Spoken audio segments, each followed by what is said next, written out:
ஐயோ காப்பாத்துங்க. நில்லு, ஓடாத. அண்ணாச்சே, நீ இப்படி போடா. இப்படிதான் அண்ணாச்சியோட ஸ்மெல் வருது.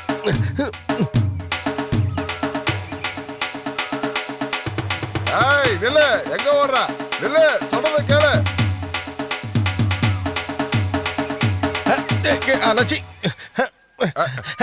ஏய் ஒண்ணும் பண்ணிடாதீங்க. இது வேற ஆள் போனா. ஒண்ணும் பண்ணல, ஒண்ணும் பண்ணல. ஒரு மனுஷனை இந்த மாதிரியா ஓட விடுறது? உங்ககிட்ட ஒரு பிசினஸ் பேசலாம் தான் உங்களை துரத்திக்கிட்டு வந்தோம். அப்படி திருடுங்க இல்லையா? இல்ல இல்ல, பார்த்தா திருட மாதிரியா இருக்கு. உன்னை பார்த்தா பரவாயில்ல, இவனை பார்த்தா அப்படியே இருக்கு. நாங்க உங்ககிட்ட வேற விஷயமா பேசலாம் தான் வந்தோம். வட்டி வட்டி வட்டிக்கு காசு. வட்டியா? வட்டிக்கு வந்த குட்டி. லகேஜ நான் வச்சுக்கிட்டுமா? வேண்டாம், லக்கேஜ் ஒண்ணு ஹெல்ப் பண்ண வேண்டாம். முத என்ன தூங்க டயர்டா இருக்கு. நம்ம அண்ணாச்சி வாழ்க.